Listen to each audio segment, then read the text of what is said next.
রামু, কলমে সবুজ কবি, কণ্ঠে আমি কবিতা দাস। তার স্বরে রামু যখন চেঁচিয়ে উঠত ভৌ, বুঝতে পারতাম সদর দরজায় দাঁড়িয়ে আছে কেউ। যদি বলতাম যা রামু দেখে আয় তো, এক ছুটে সে তখনই আজ্ঞা পালন করত। তার স্বরে নাম শুধাত অচেনা মানুষটার। চার পেয়ে এই জীবকে দেখে কাঁপত প্রাণ ভোমরা তার। রামু বাস্তবিক খুবই শান্ত, কিন্তু চেহারাটা ছিল বিকট। ঘরের সকলের প্রতি তার ভালোবাসা ছিল প্রকট। আমার সাথে খাওয়া বসা, আমার সাথেই ঘুমোতো সে। আমার কাছে কেউ আসলেই সজাগ পাহারায় থাকতো সে। যে কোনো বাচ্চার প্রতি ছিল তার অগাধ ভালোবাসা। শত অত্যাচারেও রাগ কাটত না, নির্বাক থাকতো তার ভাষা।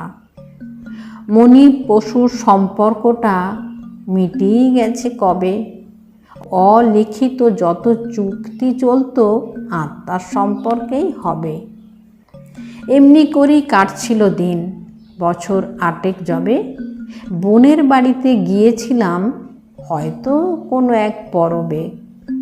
বছর 5 শিশুকন্যা খেলছিল তার ঘরে।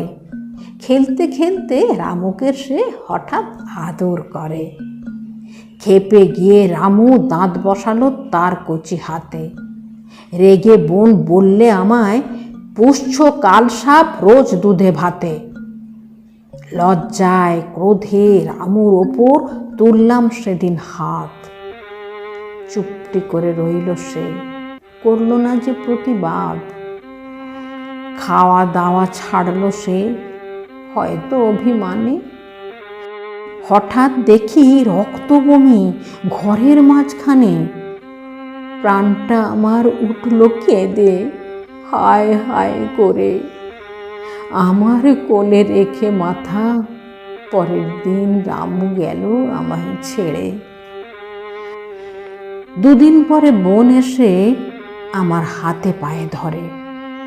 অন্যায় তার হয়েছিল রামুকে গাল পেড়ে। ইঁদুর মারার বিষ রেখেছিল লুকিয়ে ঘরের কোণে। ছোট্ট শিশুর হাত পড়ে বিষে, বুঝি খেলার মনে। রামু সেটা কেড়ে নেয় আপন দাঁতের বলে।